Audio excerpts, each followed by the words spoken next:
Hi, I'm Snowy Moogle, and this is my Scooby-Doo Who's Watching Who DS Levels Only submission for Horrible Games 2021 Heartbreak. So I will get started here in 3, 2, 1, go. So this is a Scooby-Doo DS game released in, I believe, 2006, and it is an absolutely amazing platformer. But before we even get into that, we actually have to talk to the 3 suspects for this world before we can even get to the platforming. And you're going to see me use Scooby's 2 main forms of movement, both jumping and this skidding slide charge attack. The charge attack is the fastest form of movement in the game, but the jumping is a little bit more versatile. Scooby's jump movement is a little bit faster than his ground movement. But the charge attack, we'll use it when we can. The field of view doesn't allow us to see too far ahead sometimes, so it can be a little bit risky. And also, because this is a DS game, you can only charge in 8 directions because this game is on a D-pad. So, a little unfortunate, but you're going to see me just be jumping a lot as a result. Especially when you see these like curved hallways like this. We can't really charge through those easily.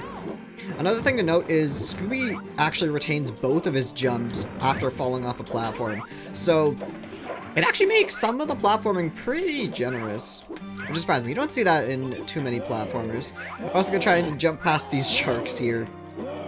These shark enemies are a favorite in this game. They just kind of walk around, make some screaming noises, and try to get you. Also, slopes will not work with the charge attack for whatever reason. I don't know why. This game is also extremely slippery and does not control well at all. So, makes controlling Scooby a little bit difficult. Right there, you saw me get hit by a tentacle that came out of the water. The way objects hit you is like basically RNG. It's not RNG, but it basically is. So, you get flung kinda however the game feels like it at that moment. But as I was saying, this game controls extremely slippery. It definitely is on like what feels like permanent ice physics, even in the air. So it's very difficult. That combined with the atrocious camera and the horrible field of view that this game has makes platforming maybe not the greatest at all times. Now here we go. We're exiting out of what is kind of the first section of Ocean Land. And we're going to use actually the touch screen here to control this elevator to help us go up. And I'm going to make sure we hit the checkpoint here.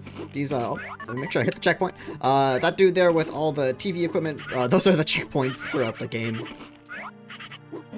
So we got to make sure we hit those. Don't want to lose too much time if we unfortunately do take a death.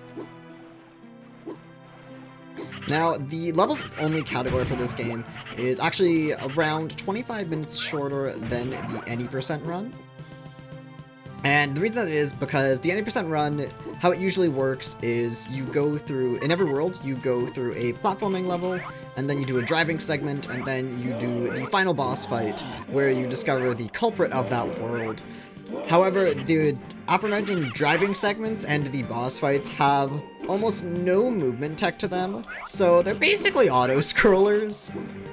They're definitely funny the first time, but in a speedrun, it's definitely annoying to have to do 25 minutes of basically nothing in your roughly hour and 15-minute run.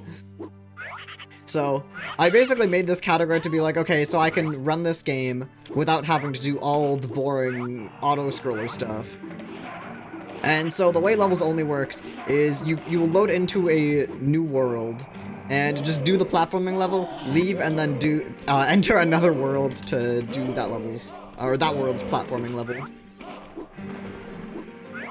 And luckily the reason this works is because every time you create a new save file in this game, you can actually start from any world as long as you have already completed that world on another save file. So the way this works is I basically just made a new world, start in World 4, and then I will just be making a new save file in a different world for every single level we do in the run. Here we go, we're heading to kind of the final part of Ocean Land. The reason we do Ocean Land first is because it is easily the most dangerous in the run. For the marathon, we can basically do the levels in any order because, of course, not grinding for a PB. But Oceanland is typically the most dangerous world. It's also one of the longest levels in the game, or at least one of the levels with the most, with a really high concentration of actual, like, platforming. Definitely, like, World 5 is also really long, but doesn't have nearly as much platforming going on. Here, we're just gonna wait. These turtles can be a little bit slippery at times. Could also just be the controls of the game. That doesn't help. Also, the fact that we're doing levels only means there's a lot of clues and traps normally we'd have to collect throughout the run. There's a lot that are just kind of in our way, and we just might as well collect them because they're in our way, but they basically do nothing for the levels only run. Normally you'd use them to actually deduce who the culprit is at the end of each world, but here we are essentially just skipping all that. Be a little bit careful here. Sometimes these obstacles, you can actually jump off of them, which is really weird. These obstacles that are supposed to, like, knock you out of the water. And sometimes just, like, there is apparently collision on them that Scooby can jump off of. It's definitely not consistent and not something you want to rely on, but if you're just going fast and zooming through cycles, it's something you just take sometimes. Oh, like right there. Oh, okay, well, I jumped off the piranhas there, and then, because this game controls oh so great, I did not manage to get on the next barrel after. So, a nice example of just how great of a speed game this is.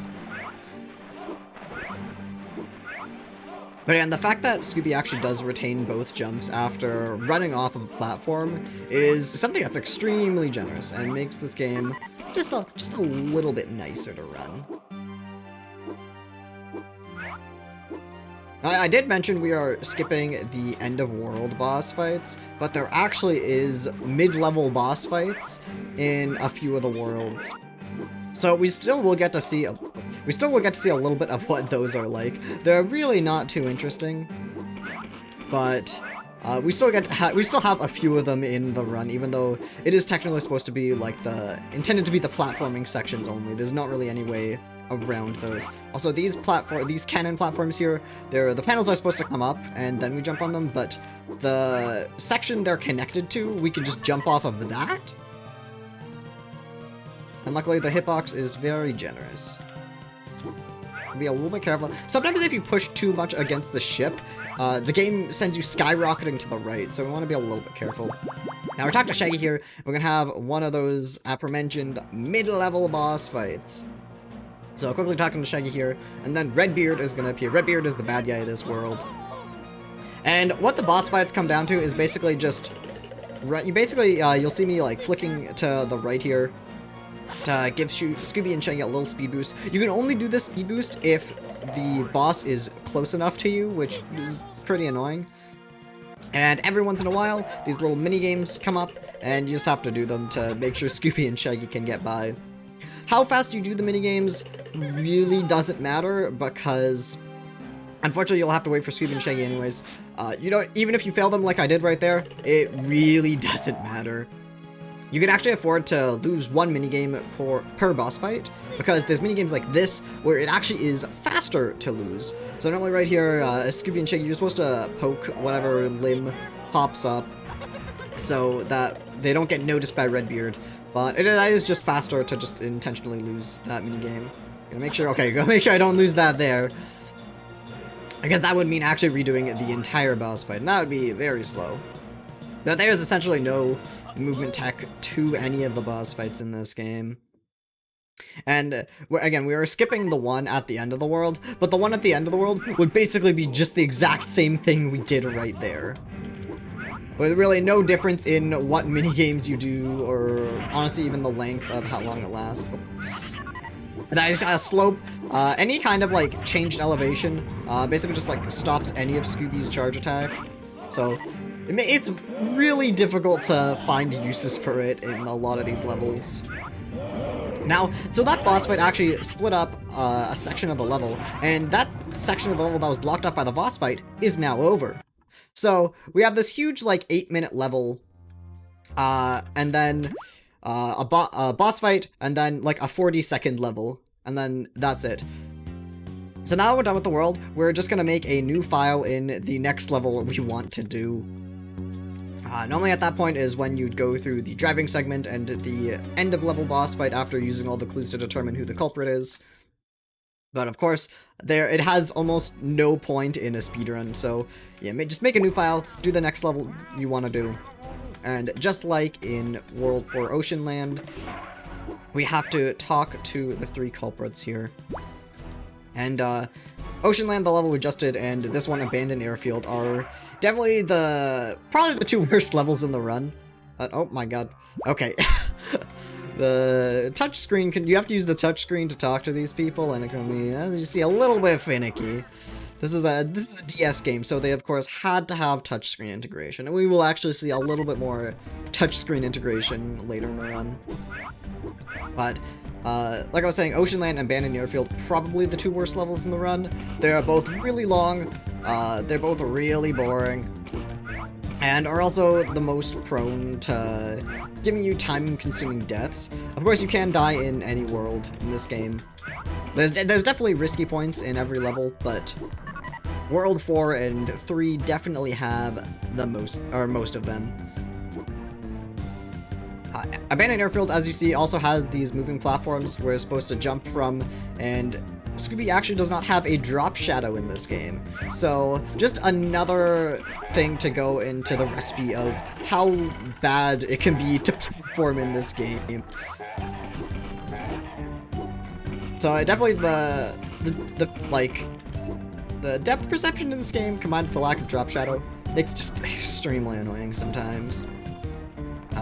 Also, you might have seen when we first entered the platforming level here, we actually got a little tutorial on the chili pepper. Normally the first 3 worlds in this game will each introduce a different food item you can feed to Scooby, as you can see on the bottom screen. And normally you'd actually literally drag them to the Scooby icon at the top right of the bottom screen. But the foods have next to no use in the run. The veggie burger makes you invincible, the hot pepper causes Scooby to deal more damage, and the ice cream allows Scooby to freeze enemies. But unfortunately, none of them really have use. There's pretty much only 1 or 2 points in the run where maintaining health actually matters. And even then, you can still get around enemies. Oh, okay, good. He landed on the platform there. I got a little bit worried for a second. But the chili pepper and the ice cream are both used for making enemies easier to defeat. But there's literally no point in the run where it would be faster to actually slow down and defeat enemies, so essentially all 3 are useless. There actually was, I did theorize being able to use the veggie burger in a certain part. There are certain obstacles in this game that if Scooby charges into them, or there's certain obstacles in this game that we want to essentially charge through. And we just don't want to wait for them, and because charging is the fastest movement in this game, we just like to mindlessly charge through them. And I figured, okay, well, why don't we, but what would happen is if you charge into these obstacles while they're out, Scooby will come just flying, and that'll sometimes lead to a death, and we don't want that. And so I theorized, oh, what if we use the veggie burger, because that actually makes Scooby invincible. And it turns out it only decreases, or it only makes the health loss, or negates the health loss only, but Scooby still takes knockback. So, yeah, that was it for the one time I tried to add food into this game. I like a clue right there. It's literally in our way. Of course we're not using any of them, but oh my god, okay. Little ledge on that box there. Main jumping up a little bit difficult. Also, these barrels here, like we can pretty much damage boost through most obstacles in this game.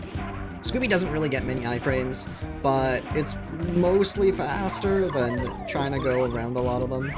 Or at least the time loss from getting hit by them is next to none.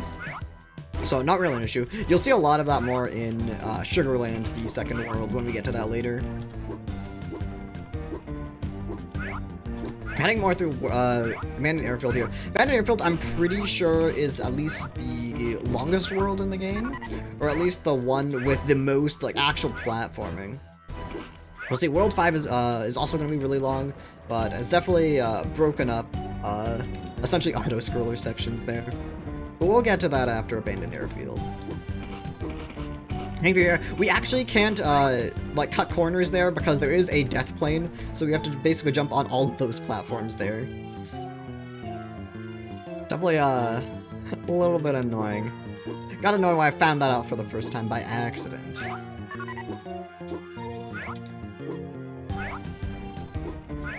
Turning through here, I believe this is, yeah, this is the fan section, where they give Scooby a lot of upward momentum. Though, not really too much happening with them. There's definitely a part where playing the game before helps a lot, because you can just know where the next fan is. Again, the field of view, I mean, as you can tell, isn't great. So definitely it involves a little bit of just, like, wiggling around. Ooh, level not fully loading in there.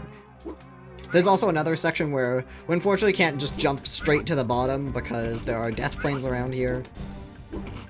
That means you just have to go all the way around, hit all of these.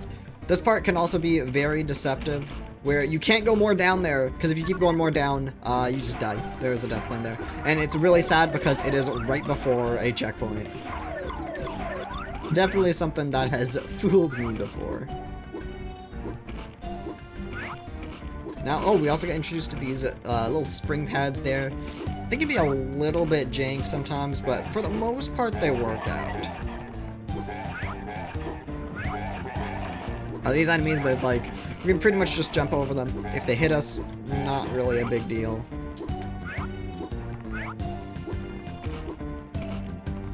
Let's hear this jump can be a little bit scary. So want to make sure we don't get hit by these hooks. I did mention that yes, sometimes you can jump off of obstacles like that, but it doesn't always work out, so never something we really want to rely on. So take the tiny time loss and play it safe for the most part.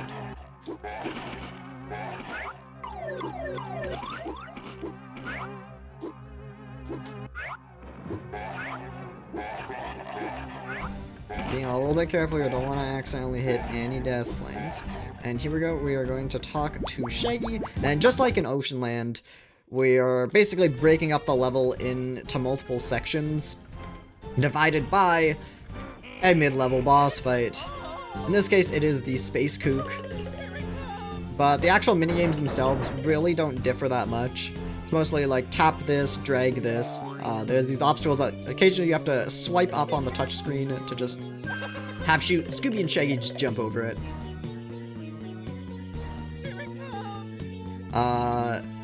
This one, I don't know what we do in this one. But it's not a big deal, because again, we can lose one minigame per boss fight, and still have enough HP to get through. Of course, it means I have to make sure I succeed in every single other one, except for the one where we'll intentionally fail. But for the most part, none of these minigames are really hard, so yeah, here's the minigame again that we're going to intentionally fail. Gotta poke their limbs or head or whatever, but we're going to intentionally lose that, save a little bit of time there. Yeah, these minigames are extremely simple. The boss fights for the most part are really good donation time. It's also really funny how, again, since we have a mid-level boss fight here, and there's also the end-of-world boss fight, there's basically no progression in how the boss fights works, which is funny because within the boss fights, they'll give you the same minigame but slightly harder towards the end of the boss fight as opposed to the beginning, but yeah, they don't do too much to actually change up the boss fights. Within each world. That actually won't crush you. For some reason. I don't know why it's there.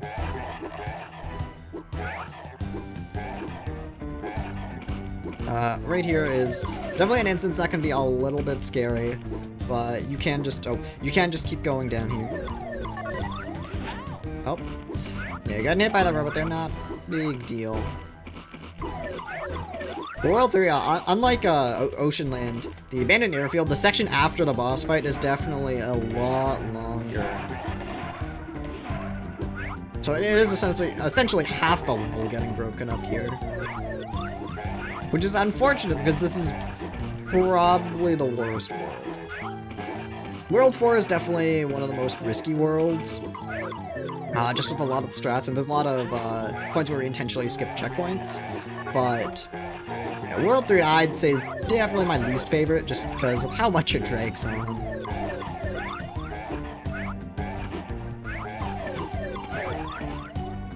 Gonna be a little bit careful here.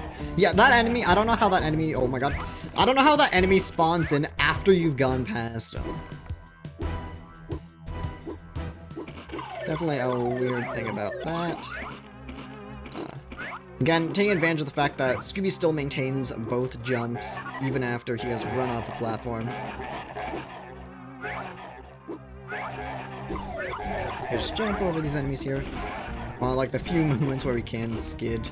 Because of how many obstacles there are in the way, and you can't really angle Scooby's charge attack at all, it's just really unfortunate that we can't take advantage of it more. And of course, also the field of view in this game, making it not too easy to see what is in front of you at all times. At least when going left, right, or down. When moving ahead like this is super nice because we can actually just see what is ahead of us. But unfortunately, not all the sections are like this.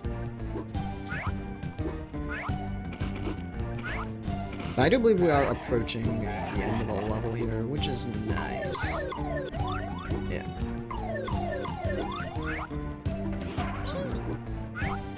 One last charge and head back to the hub. Hitting these little Scooby paw prints at the end to go back to the hub is what is like considered completing the level. And now we will head to Wolfson Lodge, what is actually intended to be the final level of the game. Worlds Sugarland and the Haunted Hotel, the first two levels, are definitely considered a lot more low risk, which is why we're leaving them towards the end of the run. But those are also, I think, two of the most enjoyable levels in the run. And Wolfson Lodge is actually the only world where we don't have to talk to the suspects before heading in. Like Abandoned Airfield and Oceanland, Wolfson Lodge also has quite a few deadly parts. Definitely not as risky as those other two levels, but definitely some difficult points. These enemies in the blue robes here, their attack deals about like half of your health. They're basically the only enemy in this game that actually poses a threat, because there are points where we actually will have to jump around them or else Scooby loses a ton of health. Like right there, like half of my health just gone like that. And while these Scooby snacks do restore a little bit of Scooby's health, you definitely need quite a few of them to get back up to where we were before. Well, this point is really fun. So this tree right here, we can actually just jump into it from underneath. And we'll skip waiting for that tree. I actually found out about that once because, of course, there's the blue robe enemy there that you normally have to wait on the same platform with as the tree falls. And I definitely rushed to jump on the tree. Discovered, hey, you can just jump onto the tree from underneath. A lot of those boxes you've also been seeing, I haven't typically been breaking them. Usually they just contain Scooby snacks or food. Sometimes they do actually contain enemies, though we would normally skip past them. Scooby also does have a spin attack, which you will never see me use because it is just slow. There's like literally no point to a spin attack, it just kind of halts him in place for a second. Now, like Oceanland and Abandoned Airfield, the level is divided up by mid-level boss fights. The bad guy in this case is, I believe, named the Ghost Hunter Haunter? And they're actually the main villain of Scooby-Doo Who's Watching Who, and exclusive to this game.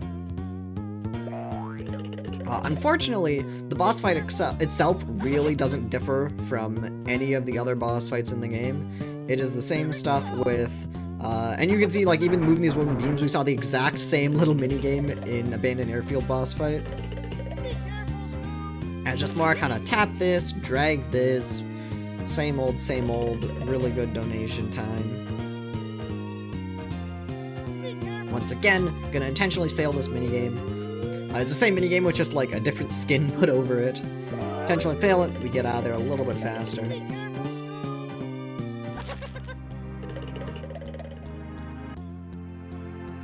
And again, it really sucks that doing these minigames faster doesn't actually save any time.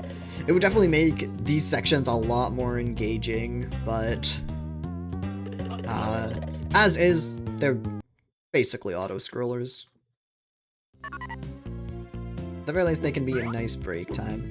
And we got the next section of the level. Again, oh, okay. Was not able to jump from under that tree. But those trees actually have pretty generous hitboxes. This bridge also counts as a slope, so I wouldn't actually be able to charge across it, even though it might look like it. And we're gonna enter the mine here. I don't know who is operating this mine, but there is a lot of stuff that's just kind of being left unattended as is. All these drills, I don't know who is operating them, or who is like coming up from underground. But this place does not seem well taken care of. These minecarts we can use for a little bit of a speed boost. Most of them, not that one. That one is trying to push us off. Oh. Okay. Definitely. Oh my god, Scooby! Okay. I don't know what happened there. I have actually never seen that before. There's definitely moments where Scooby will not land on a ledge and will just kind of stay in that falling animation. I've never seen it with that ledge before. But those moments are definitely very funny. Oh. And like, okay, so what you saw just there is when Scooby charges into an obstacle, like I was mentioning earlier with my potential veggie burger strats. Also, that's the one moment there where health really matters. Because you're definitely charging through a lot of obstacles and losing health, which doesn't really matter too much, but when it's paired with a blue robe enemy like that can take away half your HP in one attack, that's when it becomes really dangerous. And that's definitely one point in the run where we want to make sure we can either platform around that enemy or just have good health. But as I was saying, I charged into a bucket earlier and kind of got launched a little bit. That's what I was talking about when I was saying, like, charging into obstacles can be pretty dangerous at times. And, well, it kind of made me sad when it turns out the veggie... Oh, there we go. Okay. Well, that's unfortunate. I unfortunately got hit by the enemy there. Luckily, this checkpoint isn't too far back. But as I was saying, yeah, the veggie burger only negates damage, but doesn't negate any knockback. Oh. Oh, the enemy's not there now. Okay. Well, that was nice of the game. I don't know if that's a game mechanic or a glitch, but I will take it. And here we go. So there's not actually one mid-level boss fight, there's two. And once again, it is a nothing auto-scroller donation segment.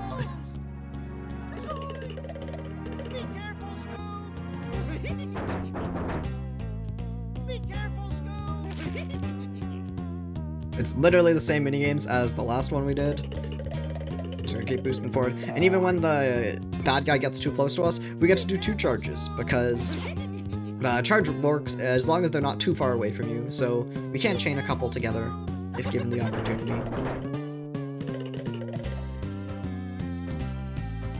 We essentially just sit here.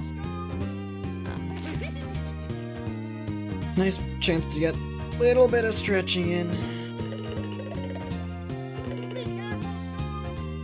Wait here again. I don't know how the bad guy does, they never notice we are here, but oh well.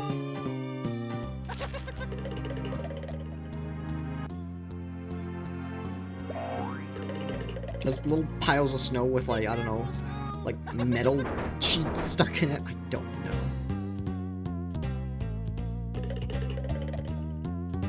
But that is it for the second and luckily final boss fight that we will have to do in levels only in World 5. But it's actually not it for Wolfson Lodge, the level at least. Guys, there's still more to go. But luckily the platforming section here is kind of like World 4, where we're not going to do much platforming. But we're going to be introduced to another gameplay style right here. This is actually the snowboarding. So, this is actually supposed to be introduced in Sugarland World 2, but it comes back here. But this is the first time we're seeing it in the levels only run. This is also pretty much only an auto-scroller. So, if you've been keeping count at home, there are 3 auto-scroller segments in Wolfson Lodge, just in levels only. There's 2 more if we were at any percent, with the driving segment and the end of world boss fight. So we unfortunately can't escape everything by doing levels only. You can also see they did some amazing sprite work with Scooby for these sections. He has one sprite that, or a couple cells of animation that slowly animate between each other, and he has one ducking sprite, just kind of stays like this, tilts back and forth, and when he jumps, there is no new sprite. You can also see when we jump just as we're coming off of the platform, it's just kind of funny to see Scooby either go really high or have his momentum kind of shift a little bit. Definitely really funny. But this is also just like basically 2 minutes of auto scroller. There's very little we can actually do to speed Scooby up. The most is just like we generally want to avoid ramps. Want to make sure we don't get hit at all. Don't know why the camera is facing towards the wall in that section, but we mostly want to just avoid those. I believe this section ends around 140-ish, so we should be, yeah, we're right here. I know you're supposed to get a trap at the end of there. We're not going to be using it here, but yeah. And at the end there, the Ghost Hunter will laugh and go across the screen, and literally nothing else will happen. But that is it for Wolfson Lodge. And we'll be making our way to Sugarland, which might be my favorite level in the run. This is intended to be the second world, so definitely not nearly as risky as not nearly as risky and dangerous as some of the other worlds, but it definitely has some cool little skips we will actually be doing. Nothing major, but nice. There are a few little tricks we can do, but of course, as per the other worlds, we have to talk to our 3 suspects before we actually enter.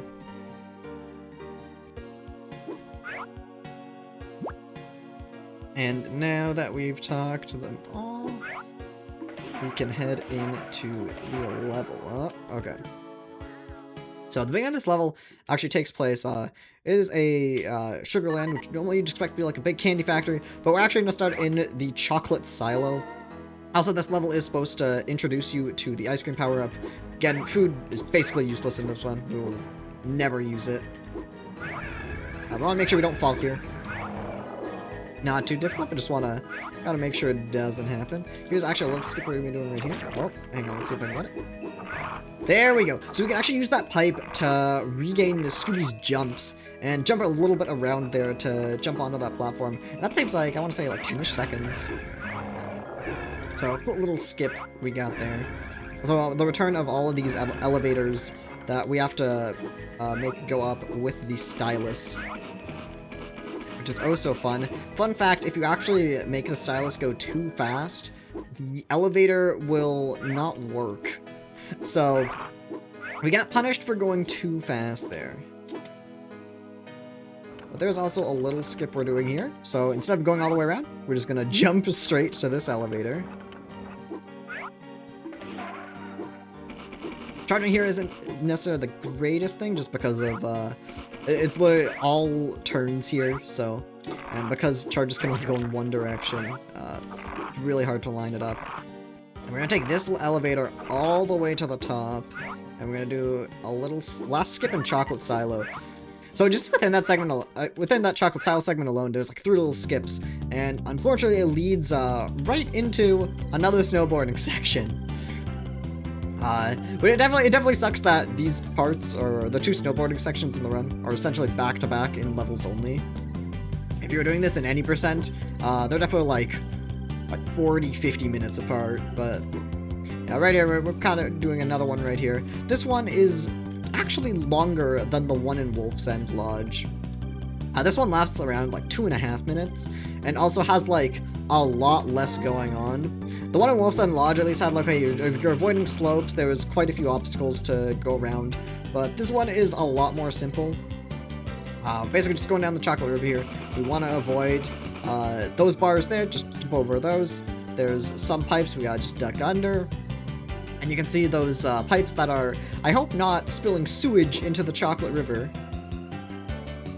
Those will also deal damage.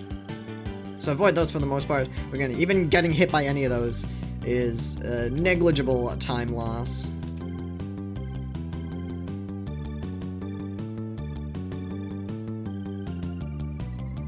And this is another amazing point for donations. There's really not too much going on. Sometimes if we take turns like that, we can actually clip the camera into the wall. Again, really, it's not the most interesting level. Definitely funny to see for the first time, don't get me wrong, but you do this level enough, you get pretty sick of it.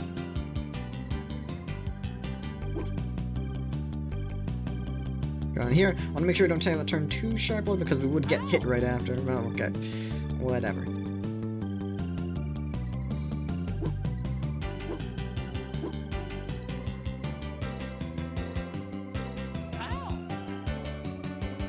Again, getting hit doesn't really matter. Just jump over these. Like, there's quite a few snacks, so we never really have to worry about actually, like, dying from health loss here.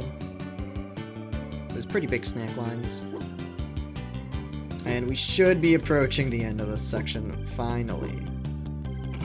One last big snack line to get us at full health. Oh, wait. This whole turn of literally nothing. There's no obstacles in our way. And here we go. Just gonna surf over the whirlpool at the end. And, yeah, that is it. And so, now we just have the rest of the platforming section. Gonna do a little skip right here. Gonna make sure I don't die. Okay, there we go. That can be a little bit risky. Luckily, it's a pretty safe jump to make. Skips like 10-ish seconds.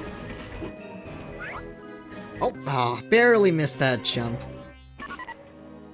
Luckily, checkpoint right before it, so not too risky to go for. Definitely a couple close jumps. Not gonna go for it again. There's quite a few pretty close jumps you can go for in Sugarland. Also, another thing, these conveyor belts, it is faster to just walk on them. So you'll see me do that instead of the usual charging or jumping. Again, we're not gonna charge because charging into obstacles can cause Scooby to literally just like fly off the edge, and that would be a death. And of course, we wouldn't want that. So, a lot of these sections we will just walk on them, and it is funny that you're gonna hear Scooby say ow a lot in this world, because you will just hear him constantly damage boosting through a lot of these obstacles. Okay, jump over here, little skip right here. This technically skips a checkpoint, but luckily the upcoming section, not really much risk in doing that strat. Checkpoints are luckily pretty frequent in this run.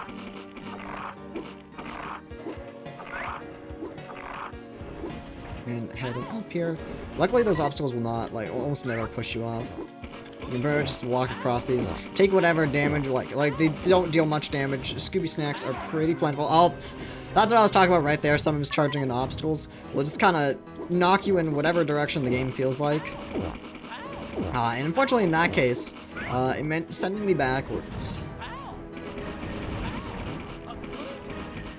These crushers can be a little bit dangerous because those actually will one-shot you. But luckily, with the way the cycles work, we're almost never in a situation where that'll happen. Be a little bit careful here. You don't want to... Because these are definitely moments where you might want to charge, but sometimes charging into these obstacles can be pretty dangerous. Oh, okay.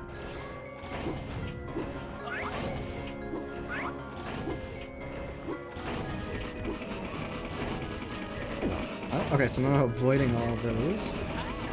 Getting a ton of Scooby cycles. Oh, that was actually really close. Just I was talking about how nice those cycles can be sometimes. This section can be pretty dangerous just because of how bad the depth perception is and Scooby's lack of drop shadow. But that is actually it for the platforming section of Sugarland. But at the end of Sugarland, we have a little boss fight here. This boss fight luckily does not divide two segments of the level. We are done with platforming in Sugarland, but we still have to finish this little section here. The Sugarland boss fight here against the clown. I sometimes like to joke and call it the Osu boss fight or the Osu world because literally all the minigames here is either tapping circles, spinning a circle, or mashing. But again, another great point for donations. Very similar to pretty much every other boss fight in the game, so. Wait here, intentionally not get hit, or intentionally don't win.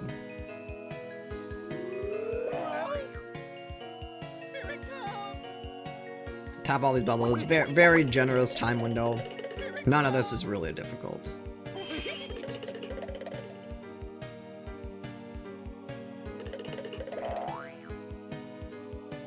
Even missing those jumps over those obstacles doesn't lose you that much time, because when the enemy gets close to you, you can potentially do another charge. So, but that is it with Sugarland, and we are gonna head into the final level of the run, Haunted Hotel. Because there's only 4 save files, we have to actually delete one of the files we made for the run. And this is the intended first level of the game. And like Sugarland, definitely one of my preferred levels in the run. Definitely a lot more enjoyable. Get a lot of areas just for movement. Actually, there's no boss fight in this world, which is really nice. At least in levels only. But of course, we gotta talk to our 3 suspects. Funny thing is, you can actually see, like, you can talk to Daphne right there. There's an exclamation mark above her head. You actually want to make sure you don't accidentally talk to Daphne, because, of course, that'll lose time. I've definitely had runs where I thought I talked to one of the suspects, but it turns out I just talked to Daphne, and talking to Daphne doesn't do anything to progress through the game. So because this is the intended first level, there's actually quite a few little tutorial boxes right at the start. So we're pretty much just gonna charge through all of them. Make sure I don't charge into that chair by accident. It's just teaching us about basic game mechanics. That door, I'm very luckily made it right by it. Like in this section, we literally just charge all the way through it. Luckily, the little tutorials don't actually halt our charges. They'll continue as is right after.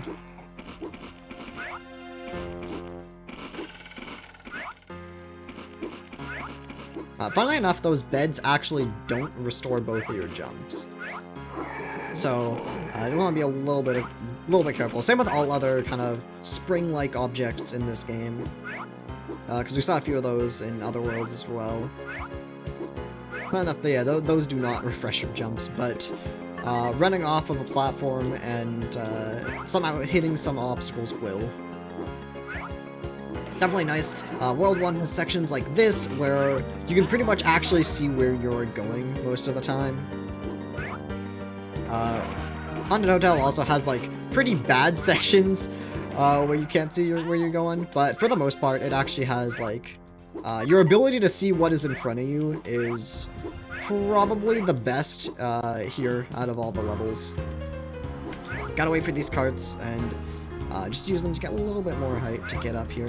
Want to make sure you don't charge. If you actually charge there or off of these platforms, it can be like, I don't know if the game was ready for it, so you can have some weird interactions happen, which can lead to some sort of time loss, even a death.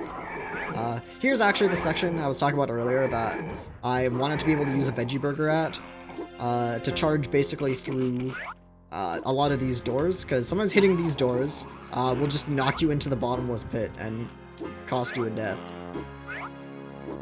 So, obviously we don't want that to happen. And that was the one point, because this world, the food they introduced in this world is the veggie burger. So I was like, well, they gave you one right at the start, and we could use it there, but no, you still take the knockback. This platform section right here is probably the section where most people that want to pick up this game, even as a joke, were like, yeah, I think I'm done. That is definitely one of the worst platforming sections there, at least design-wise, just because those platforms aren't lined up. And it's just like a really good example of just like, you want to make tiny movements, but the physics are really bad in this game. It's essentially all ice physics. What? Okay, I'm not even gonna question that. That was a weird interaction. But yeah, definitely a moment there where a lot of people are like, yeah, I don't know how much of this I can take. Yeah, I don't blame you.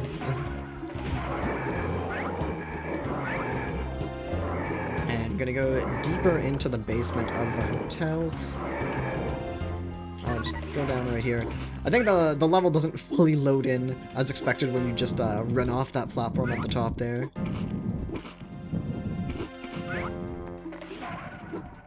Haunted Hotel is also, I believe, the shortest level for at least even just the platforming section alone. I think is the shortest in any of the worlds. These sections aren't too dangerous. You don't really have to fully follow the intended path here. Luckily, the platform or the checkpoints are plentiful, so deaths in this game usually don't cost too much. Oh my god! Okay. We'll take those.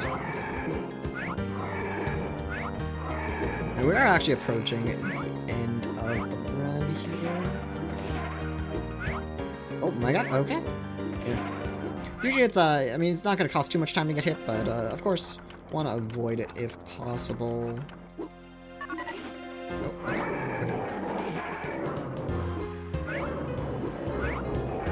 I'm gonna jump over all those. Scooby getting hit by enemies is like, it's not RNG, but it basically is RNG.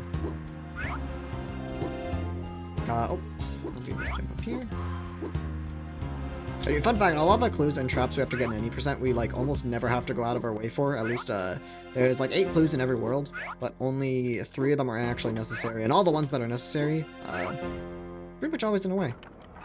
But as we take our elevator up here, time is on the fade in back to the world, because that is it for Haunted Hotel. And time. Yeah, that is Scooby-Doo Who's Watching Who DS levels only. So yeah, time is right there just as we finish the platforming section of Haunted Hotel.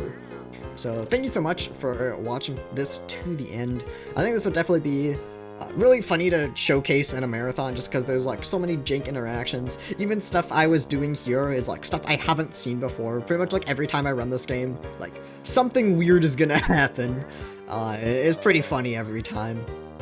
On top of just like in general how great this game can be to watch from a spectator's perspective. So again, thank you so much for watching this to the end and have a wonderful rest of your day.